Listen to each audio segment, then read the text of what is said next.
Bonsoir. Si pour le titre de champion, c'est quasiment fait pour l'USMA d'Alger, qui compte 8 points d'avance sur son poursuivant immédiat à l'entente de Sétif, en revanche, pour la deuxième place, rien n'est encore fait. Et déjà, le compte à rebours a commencé. On se focalise sur ce choc entre la JS Kabylie et le Mouloudia d'Alger. C'est le classico algérien. On parlera également de cette info intox. Rabah Saadan sera-t-il de retour dans les prochains jours, peut-être prochains mois, au niveau de la Fédération algérienne de football.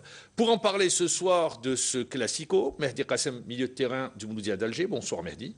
Bonsoir. Et deux journalistes, Rachid Abad du quotidien Liberté et Aït Kassimoumen du quotidien Le Buteur. Bonsoir Maman. Bonsoir. Alors, allez, on lance le débat. Est-ce que c'est déjà dans la tête ce classico, JSK Mouloudia d'Alger? Mehdi. Bonsoir, d'abord merci pour votre invitation. C'est avec plaisir.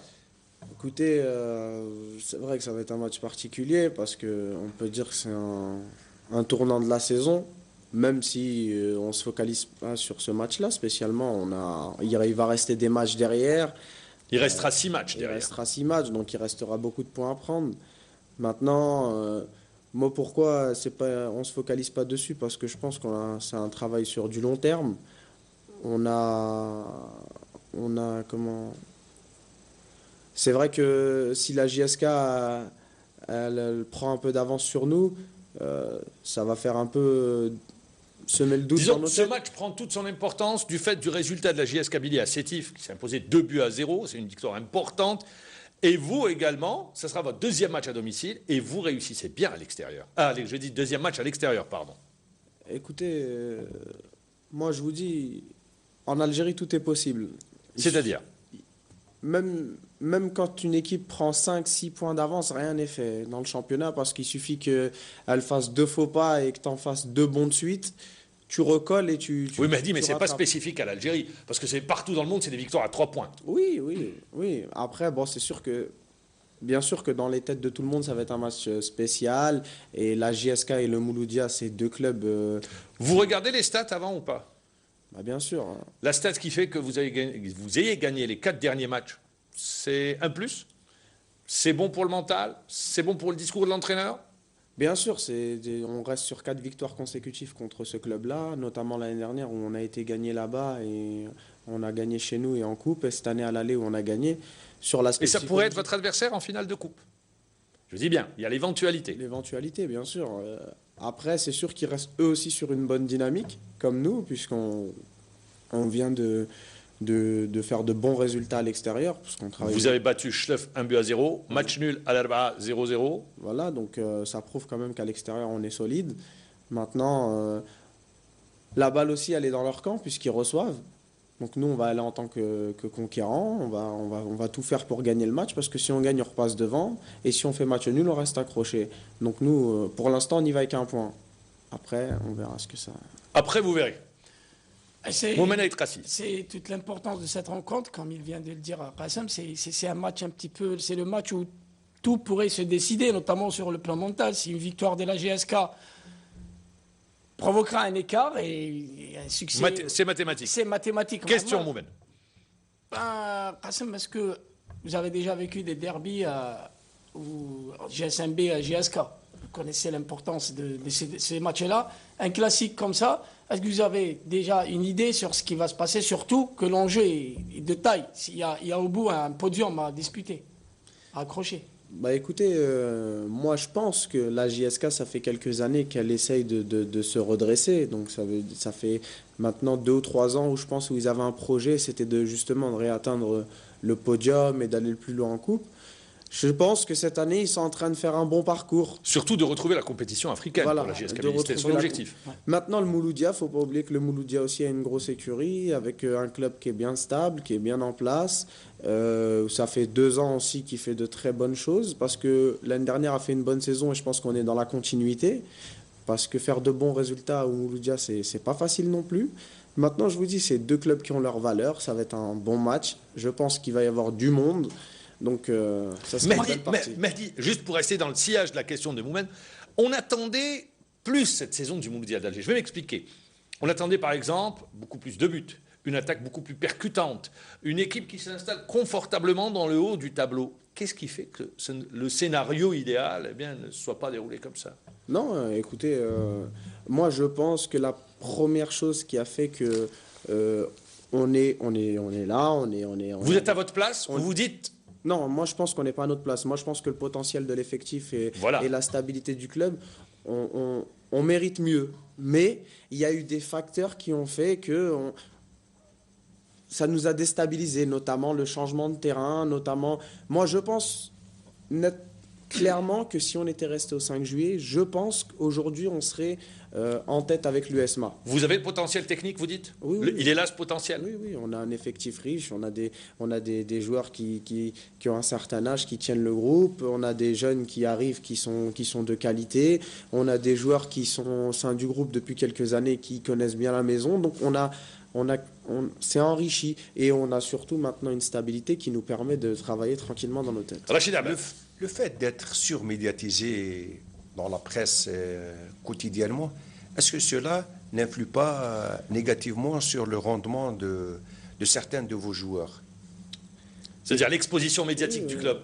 Trop même. Le Mouloudia est super médiatisé. C'est bien, c'est pas bien? Ça gêne ça... Comment...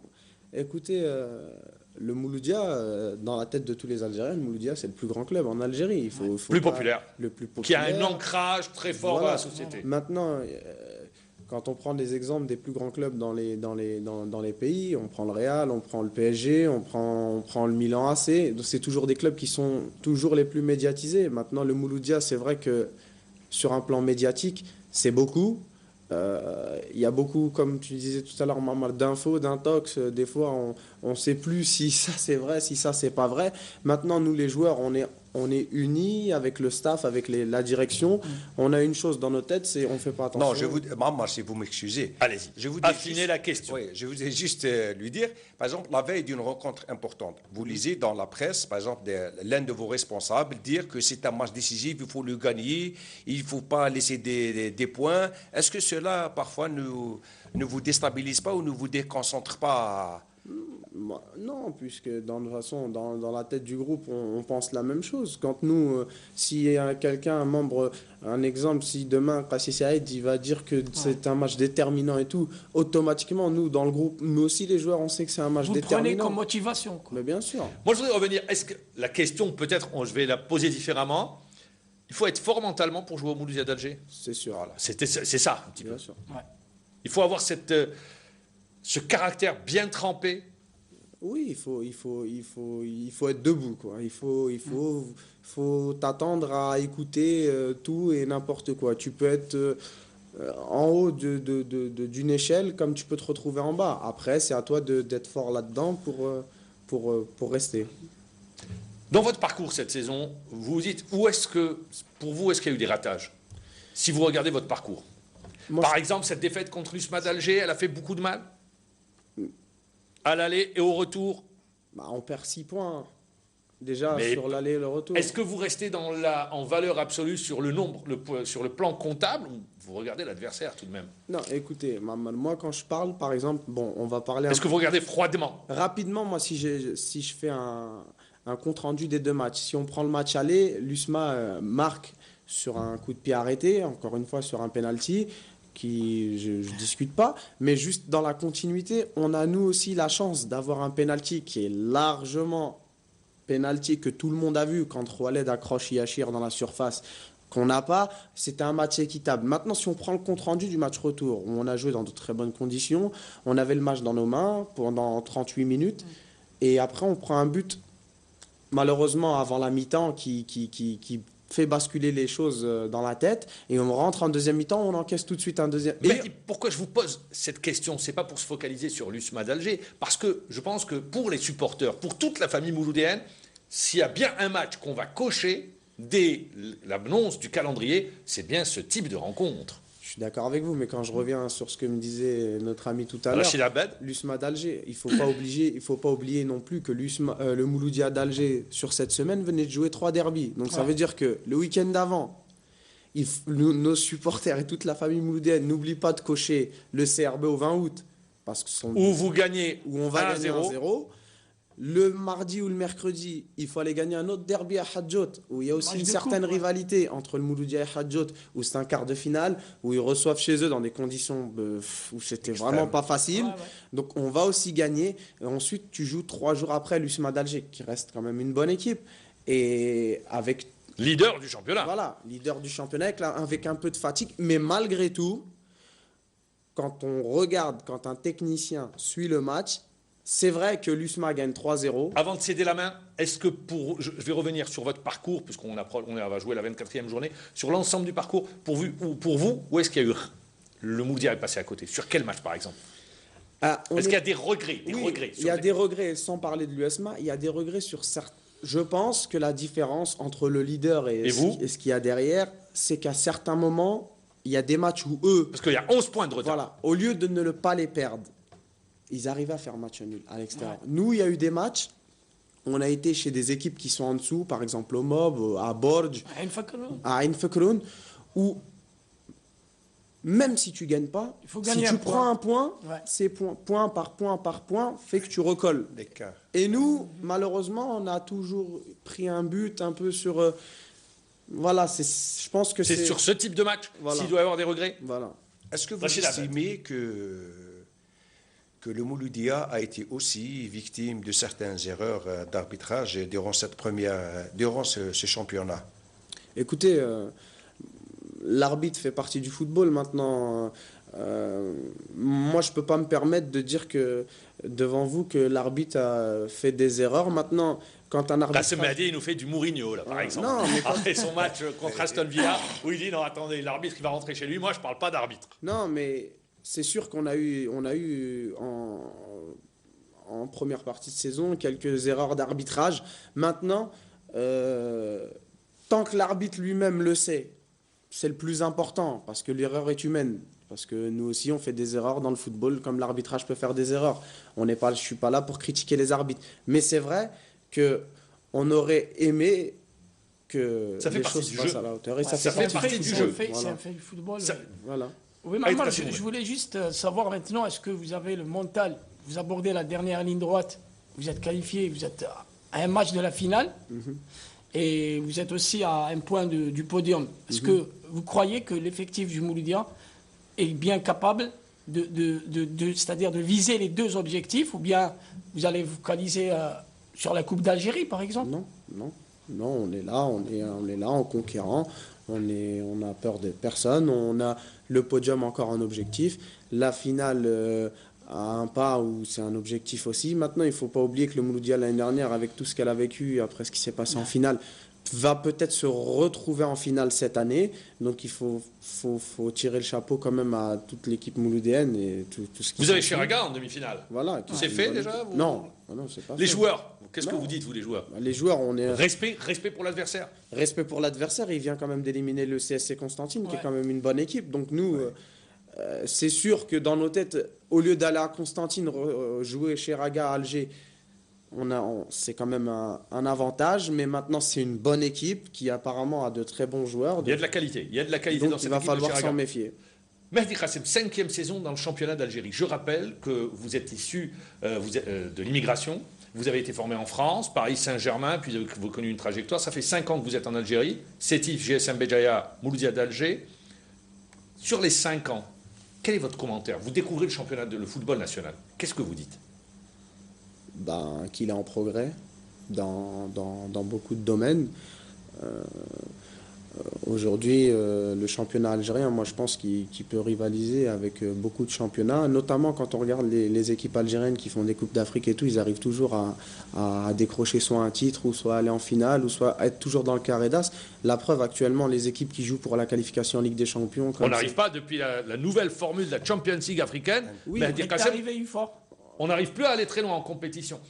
Beaucoup d'ailleurs, il y a une décision des présidents, une demande des présidents de clubs qui a été formulée auprès de la fédération pour dire on voudrait 3 licences pour des joueurs étrangers.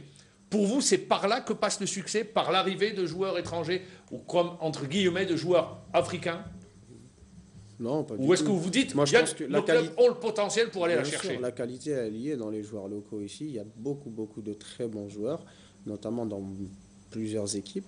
Aujourd'hui, je crois que Sétif fait un tour de la qualification. Elle joue poule. contre le Coton Sport de Garoua. Voilà. Et le CSC Constantine aussi, qui est bien parti en Coupe d'Afrique. Ça veut quand même dire qu'on a de la qualité Mais on n'arrive pas à aller plus loin, on n'arrive pas à atteindre les demi-finales en Champions League africaine. Oui, écoutez, après moi je pense que c'est un travail qui se fait sur du long terme. Ça n'arrive pas comme ça, tu claques pas des doigts et tu t'arrives en demi. Quand les équipes qui vont en demi-finale de Champions League, ça reste le Ahli, l'Espérance de Tunis. Tout puissant Mazembe, Raja. C'est des clubs qui... Solide. On a joué, nous, le Raja avec le Mouloudia en stage cette année. C'est un club qui est en train de se construire sur 4-5 ans avec une équipe qui se change. Finaliste de la Coupe du Monde des clubs, voilà, battu par le Bayern de Munich. C'est un club, un effectif qui travaille ensemble depuis plusieurs années et qui voulait atteindre et qui sont en train de faire. Donc je pense que les clubs algériens vont y arriver. Moi, Kassem, j'ai une question un petit peu directe à vous poser. Qu'est-ce qui motive la venue des joueurs formés en France, en Algérie? Est-ce que le challenge sportif ou le volet financier? Je m'explique. Parce qu'ici, on avait eu des joueurs formés en France venir évoluer en Algérie qui touchaient quand même des salaires faramineux. Il y a même un joueur qui touchait 45 000 euros par mois à l'USMA il y a 2 ans. Il y a des joueurs qui touchaient 20 000 euros. Alors qu'en France, quand un joueur joue en Ligue 1 professionnelle, pratiquement la fourchette, c'est presque 9 000 à 15 000 euros. Est-ce que c'est le salon sportif ou le volet financier qui vous motive à venir jouer en Algérie? Écoutez, déjà, je pense qu'en première division, en France, la fourchette, c'est pas celle-ci. C'est 25 000. C'est beaucoup plus haut. Maintenant, non, moi je pense que aujourd'hui beaucoup de joueurs franco-algériens viennent dans le championnat et qui s'y intéressent beaucoup parce qu'il y a de la qualité, parce que on met les moyens aujourd'hui pour que le championnat puisse progresser. Donc c'est-à-dire qu'aujourd'hui, quand on voit les joueurs qui sortent comme Soudani, comme Belkalem, comme Slimani, comme tous ces joueurs-là qui sont en train de rebondir dans des clubs européens et qui le font de belle manière, les gens commencent à se dire que le championnat algérien devient un bon tremplin. Maintenant... Ça peut vous permettre de rebondir? Bien sûr. Parce qu'aujourd'hui, on a la chance que nos joueurs qui partent, comme même Djabou, comme Belaïli, tout ça, sont en train de faire de bonnes choses à l'étranger. Donc ça permet aussi aux joueurs de se dire que c'est un bon tremplin. Et pécuniairement? Pécuniairement, écoutez, je pense que dans tous les championnats du monde actuellement, il y a aussi de l'argent. Maintenant, l'Algérie, elle a compris quelque chose, c'est qu'en mettant des moyens, tu progresses. Et voilà, maintenant... Là où on gagne du terrain, pour rester dans le même sens, parce que vous l'avez dit, il y a l'aspect sportif qui peut vous permettre de rebondir. Oui. Vous dites que le championnat d'Algérie est un championnat intéressant. Vous dites, bon, également l'aspect financier, tous les championnats où il y a de l'argent. De toute façon, on paye la qualité, je pense, partout dans le monde. On paye les joueurs, ce que j'appelle entre guillemets les franco-algériens, comme les qualifie par exemple Alain Michel, quand ils arrivent dans un club, c'est les dirigeants, les entraîneurs cherchent en eux ce cursus de formation, ces aptitudes sur le plan tactique, sur le plan de la formation, qui leur permettent de gagner du temps. C'est un petit peu ça? Bah écoutez, après, tout dépend dans quel club tu arrives, dans quelles conditions tu arrives. Il y a eu des échecs. Oui, bien sûr. Comme il y a eu des réussites. Hein, voilà. Après, je vous dis... quand tu arrives dans un championnat, c'est à toi de t'adapter au championnat. C'est pas le championnat qui va s'adapter à toi, parce que sinon, il faudrait tout refaire à l'envers. Aujourd'hui, le franco-algérien, c'est vrai que quand il arrive et il a un cursus de formation, c'est vrai qu'il a été formé. Mais est-ce que la formation du championnat dans laquelle il arrive se fait de la même façon? Il y a des championnats où on joue beaucoup sur l'individualité. Et la France, c'est beaucoup la formation sur de la zone, etc.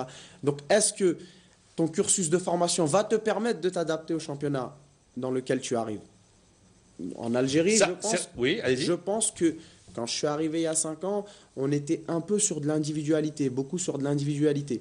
Au jour d'aujourd'hui, il y a beaucoup de progrès, les gens commencent à comprendre la zone, on commence à avoir des blocs équipes qui sont très intéressants, on commence à avoir des entraîneurs même locaux qui parlent beaucoup tactique, donc ça veut dire que ça devient... Vous sentez une évolution à ce niveau-là? Oui, bien sûr. Par exemple, entre la France et l'Algérie, on dit en France qu'on travaille beaucoup l'aspect tactique. En Algérie, un peu moins. Est-ce que vous êtes d'accord ou vous dites non, c'est juste Écoutez, des lectures de journalistes?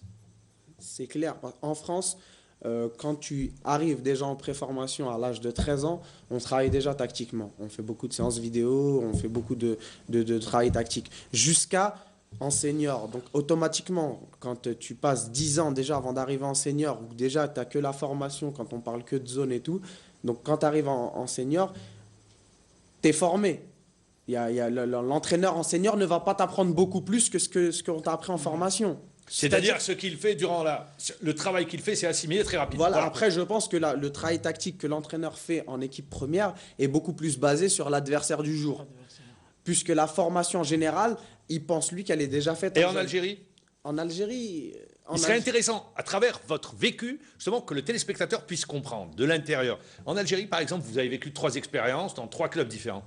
Oui, bien sûr, j'ai vécu 3 expériences. Avec un entraîneur local, avec 2 entraîneurs locaux, ou 2 entraîneurs étrangers, un entraîneur local. Avec plusieurs entraîneurs locaux et étrangers. Oui. C'est sûr que aujourd'hui, l'entraîneur actuel du Mouloudia, par exemple, parle beaucoup tactique. On sent l'évolution.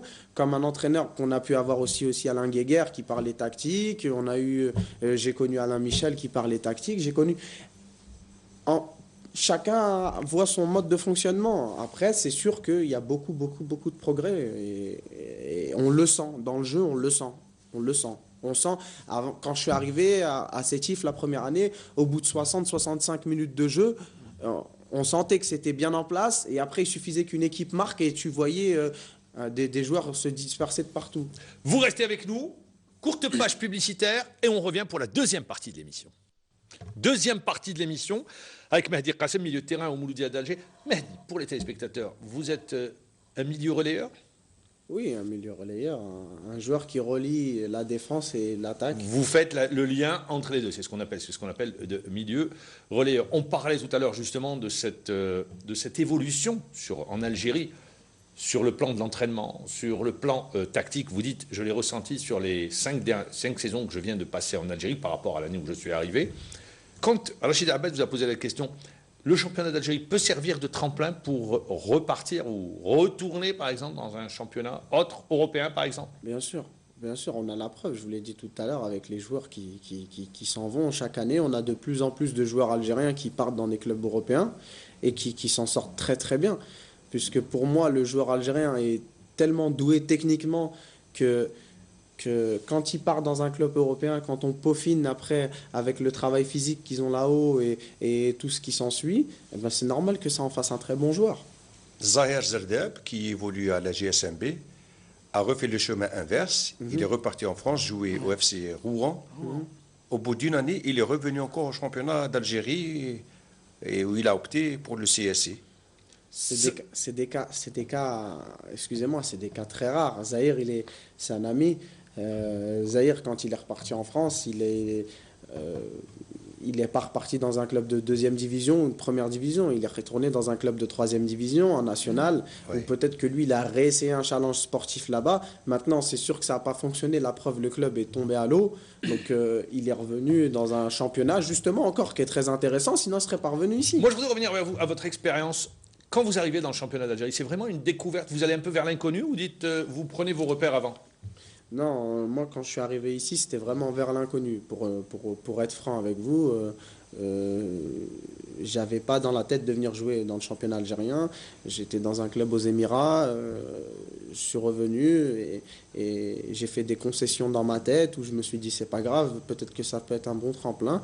Et puis il s'avère que ça s'est bien passé et qu'aujourd'hui j'y suis encore. Et pourquoi pas encore pour quelques années. Et ça tombe bien parce que ça fait qu'évoluer. Je ne me suis pas trompé parce que quand on voit le nombre de Franco-Algériens aujourd'hui qui viennent dans ça augmente, hein. On est bien loin aujourd'hui. Tous les clubs, quasiment, tous les clubs ont leur Franco-Algérien. Voilà. Et notamment, il y a une piste, c'est Alain Michel qui a beaucoup également favorisé l'arrivée de Franco-Algériens. Oui, c'est sûr, parce qu'il avait déjà une expérience, lui, dans le championnat algérien avant que ces joueurs-là arrivent. Donc je pense qu'il a dû tenir certains discours avec certains joueurs qui les a attirés pour venir dans le championnat. Pour vous, Qassem, est-ce que l'équipe nationale, c'est un objectif ou vous voyez que c'est toujours des joueurs qui évoluent à l'étranger dans de grands championnats professionnels en France ou partout ailleurs en Europe? Est-ce que vous ne faites pas un objectif d'atterrir un jour, d'avoir une place dans cette sélection?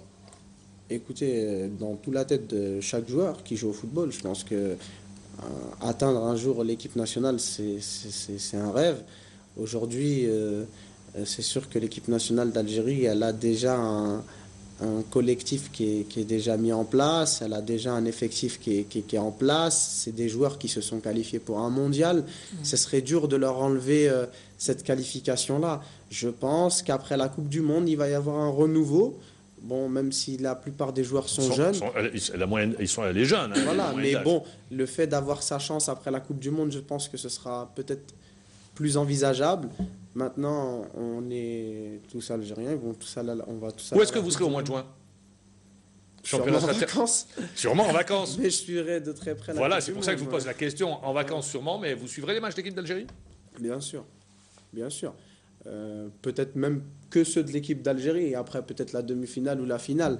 Mais bien sûr qu'on va les suivre. Et on espère, bien sûr, on espère que des joueurs peut-être vont l'intégrer avant. Nous, on a par exemple Hachoud qui est en équipe nationale souvent. On lui souhaite de tout cœur qu'il aille au mondial. On aimerait bien voir des gens qu'on connaît qui soient dedans. Par exemple, Hachoud, c'est quelqu'un, il n'est pas avec nous, on lui posera la question, mais on en profite. Il en parle ou il n'en parle pas des Verts? Et est-ce qu'il attend avec impatience cette liste des 23 joueurs retenus qui sera connue le 30 mai prochain? Non. Je pense qu'il est concentré sur son sujet. Il est avec nous, il est concentré à fond dans ce que fait l'équipe.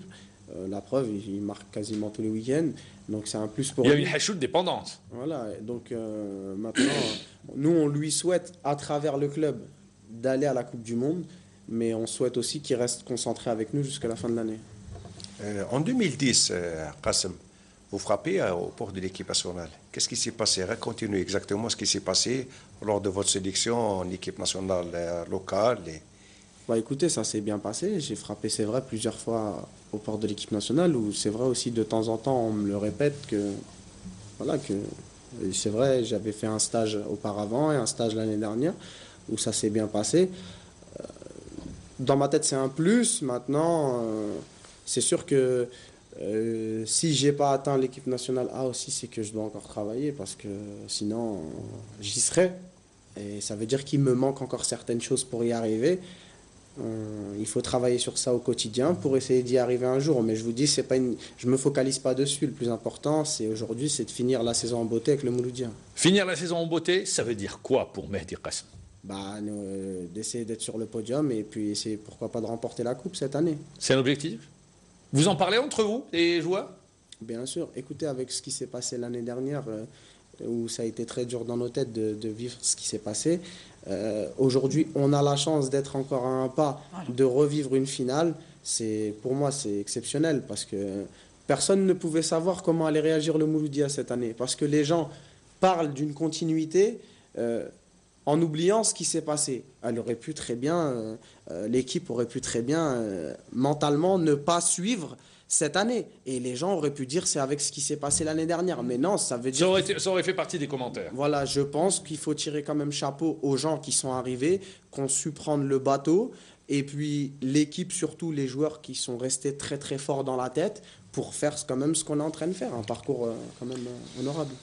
Tout à fait vrai, mais il faut dire que le Mouloudia aussi, les moyens ont suivi, Qassem. Vous allez bien. Oui, on a beaucoup parlé. Ma question est d'un autre volet, Qassem. Oui, je sais ce que vous voulez me dire, que le Mouloudia a les moyens. Le Real de Madrid, il a les moyens aussi. Mais ça fait combien de temps que le Real n'a pas gagné de titre? Non, je voulais aborder un autre sens, Qassem. C'est-à-dire, on a beaucoup parlé des joueurs. On vous a traité de tous les noms. Parfois, quand vous perdez un match, c'est des mercenaires. Ils ne jouent que pour l'argent.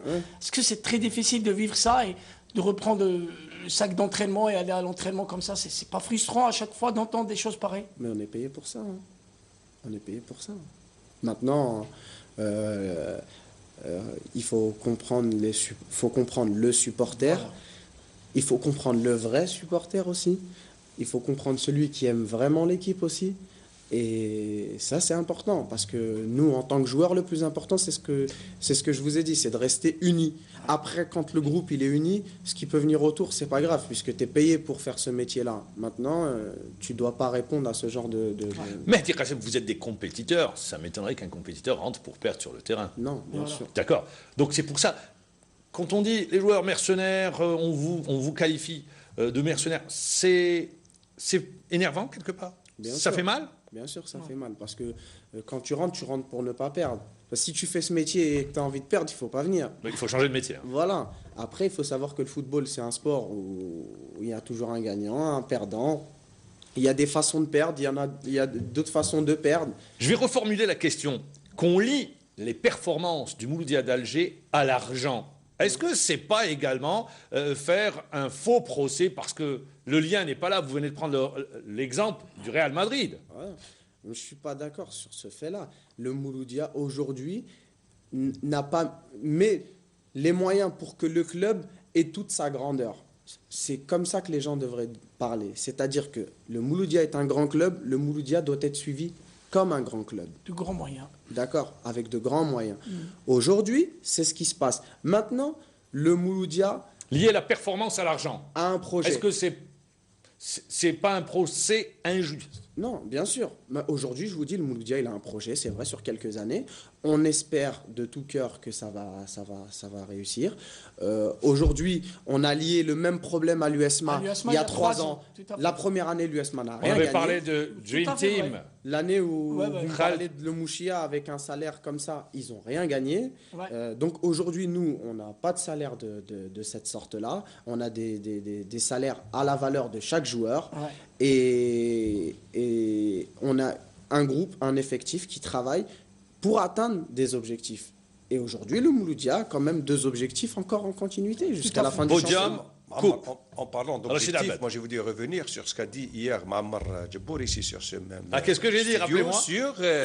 sur la finale que vous. C'est une première finale, JSK USMA, première finale pour le championnat vendredi prochain, JSK Mouloudia. Donc, apparemment, vous allez jouer deux finales importantes avec la JSK. Il y a la finale de la Coupe d'Alger qui se profile parce que tout le monde sait qu'on va vers une somptueuse finale Mouloudia-JSK. Et vous allez aussi jouer ce vendredi, comme l'a si bien dit Mamar hier, une finale de championnat. C'est-à-dire que le match de vendredi sera décisif pour l'avenir du Mouloudia. C'est une petite finale ce vendredi? Voilà. Le podium. Ce samedi plutôt. Pour ce le samedi, titre, c'est voilà. fini, hein. Moi, je pense qu'un match de championnat ne s'aborde pas de la même façon qu'une Sinon, finale ouais. de Coupe d'Algérie. Je pense que le contexte du match de samedi va être différent que si demain on se retrouvait en finale avec la JSK. Il y a beaucoup de facteurs et beaucoup de détails dans le Surtout football. qu'il restera 6 matchs à jouer après. Voilà. Ça veut dire que demain, j'espère pas, même s'il doit arriver quelque chose, un faux pas à la JSK, ça ne veut pas dire que le podium sera parti. Non. Tandis que quand tu joues une finale, si tu la perds, c'est fini. Ça peut pas il n'y a pas de chance pour se reprendre. On est d'accord. Donc les contextes des 2 matchs sont différents. L'approche des 2 matchs est complètement différente. Quand on vous dit déjà en finale JSK Mouloudia d'Alger, est-ce que vous dites pas vous allez vite en besogne? Non. La JSK joue à Ain Fakroun à domicile et vous jouez la JSM Chiraga. Est-ce que c'est pas aller vite en besogne? Non, pas du tout, non. Pour vous, c'est la logique des choses. Non, pour les gens, c'est la logique des choses. Et pour vous? Pour nous, non. On a un match sérieux à faire dans 15 jours contre Chiraga, qui vient de sortir une équipe de première division, qui va pas être facile.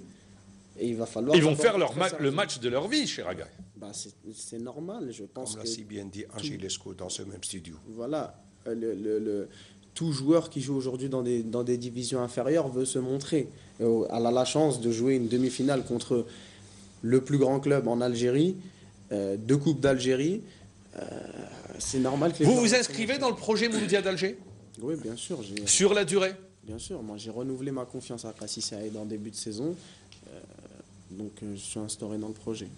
Le projet, c'est bien évidemment d'aller chercher une Pourquoi place pas sur le continentale. podium. Et pourquoi pas une Coupe d'Algérie et jouer une Coupe d'Afrique l'année prochaine. C'est l'objectif du club. Exactement.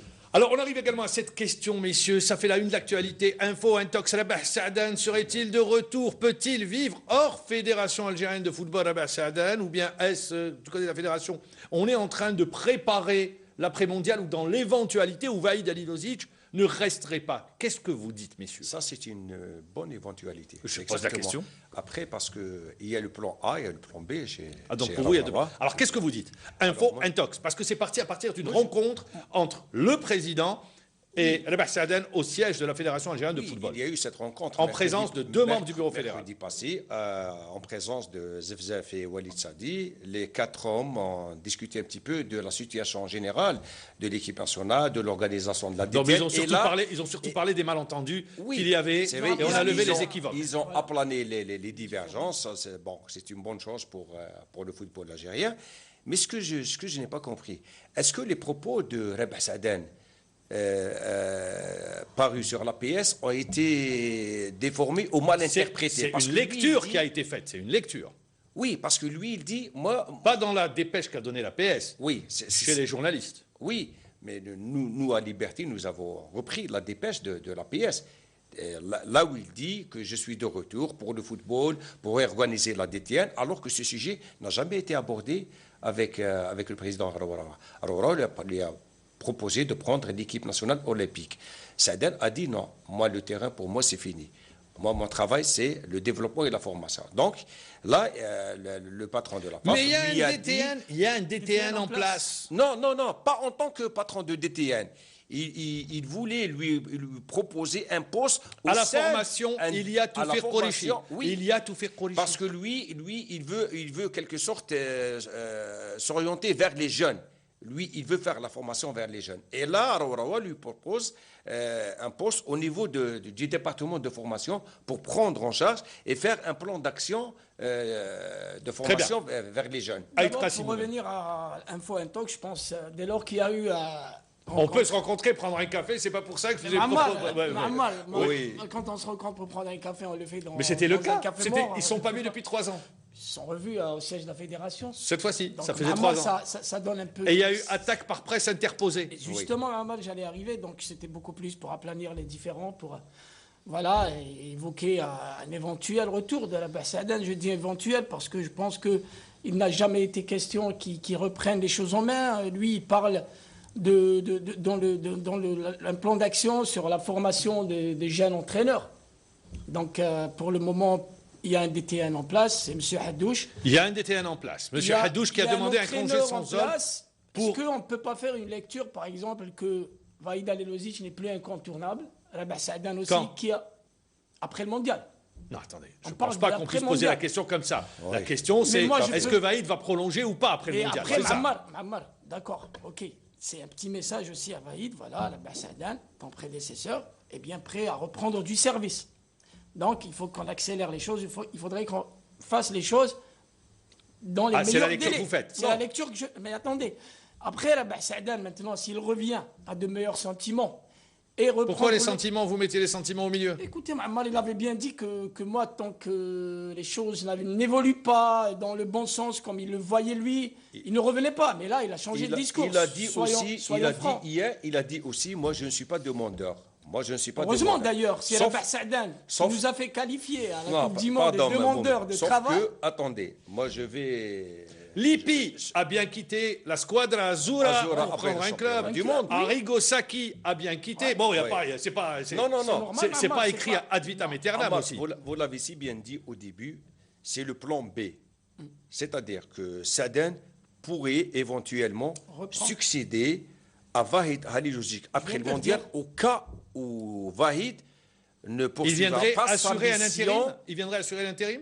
Oui, pendant Si cette Vahid période, ne- parce que ne juste vient après le mondial, Mahamar, on va enchaîner avec les qualificatifs de la CAN 2015 en septembre, octobre et en novembre. On a 6 matchs en 3 mois. Message lancé à Vahid Voilà. aussi. Hein. C'est Donc qu'il y a un là, entraîneur c'est déjà fort en place. possible que c'est une stratégie de la fédération pour faire sortir Vahid Donc, pour nous résumer, de sa manière, hein. Pour nous résumer, Oui. pour le moment, il n'y a pas de retour. Et ça pourrait être un plan B, c'est ce que je comprends à travers ce Oui, que vous dites. oui, ça peut être Dans un plan B. l'éventualité où Vahid Halilovic ne reste pas, après le mondial, il aura à gérer les matchs de qualif pour la phase finale de la Les Coupe Parce d'Afrique. que Échéance lui, très il réduite. conditionne sa réponse par les résultats de la Coupe du Monde.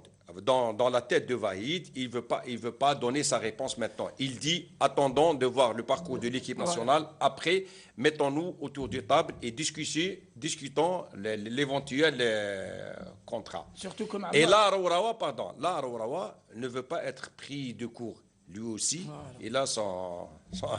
Mais c'est une il a partie pris toutes d'échec ses à laquelle on est en dispositions. train d'assister. Pardon? C'est une partie Ah ouais. d'échec.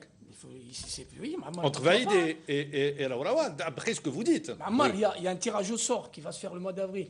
On va connaître nos adversaires. Est-ce que vous ne croyez pas que le futur entraîneur ou le sélectionneur national ne doit pas avoir une idée sur nos adversaires? L'échéance des qualifications pour la CAN 2015 qui est très importante pour l'Algérie commencera juste après la Coupe du Monde, c'est-à-dire le mois de septembre.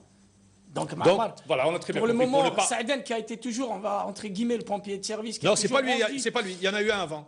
qui avait pour nom, Allah yarhamou, Abdelhamid Karmali. Il y a eu Zouba qui a été pompier de service. Saadane, on ne peut pas lui enlever ça. Il y a eu Saadane également. On ne peut pas lui Pas le enlever seul. ça. Saadane D'accord. a été toujours là, il a toujours répondu au Et service. je te donne une information, c'est la première fois où l'équipe nationale va au mondial sans Rabah Saadane. 82 avec Saadane, 2010 avec Saadane, 82, 86 et 2010. Ça fait bien Toujours de le avec rappeler, Saadane à ça la fait partie. bien de le rappeler. C'est la première fois que l'équipe nationale va au mondial sans Rabah Saadane. On va voir bien ce qui va se passer. Rappelons les adversaires de l'Algérie, la Russie. Il y a également la Belgique, notre premier adversaire, La Corée et du Sud. la Corée. Jamel Belmadi, entraîneur du Qatar. Ça également, c'est une première, Jamel Belmadi. Ouais. Il représente la nouvelle génération de techniciens. Jamel, Non, pas franco, on va dire issu de l'immigration. c'est un franco-algérien. Franco-algérien, Oui. ok. Qu'est-ce que vous dites? Bah, tant mieux pour lui, hein. C'est quand même une belle récompense. Il a fait de belles choses. Il avait pris un club. Personne ne l'attendait au Qatar, puisque rappelons que les Qataris peuvent se permettre des grands noms.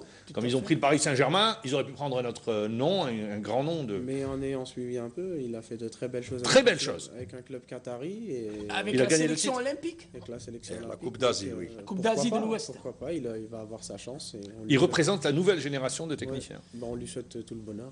Surpris ou pas? Non. Pas surpris? C'est un cursus logique. J'ai eu une Surpris discussion, ou pas? Non, mais moi, Non, Il vous a accordé une interview. il nous a accordé hier une interview. Enfin, elle n'est pas eu aujourd'hui. Aujourd'hui, Donc, je l'ai lu, d'ailleurs, c'est pour ça que je vous en maintenant, parle. Et franchement, c'est un gars très, très modeste qui sait où il veut aller. Il n'a pas accepté rapidement parce qu'il savait que c'était vraiment une lourde responsabilité de prendre cette équipe du Qatar alors que des grands noms d'entraîneurs du football mondial avaient déposé leur candidature. Donc s'il a été pris, c'est pour un challenge, pour un projet très, très difficile, celui de jouer d'abord la Coupe du Golfe, qu'on connaît tous, c'est une grosse rivalité entre les pays du Golfe. Après, il y aura juste après la Coupe d'Asie et après les qualifications pour la Coupe du Monde 2018. Donc Jamal a été très clair à ce sujet. Je n'ai pas vite accepté. Je me suis dit, regardez la modestie d'un coach qui commence.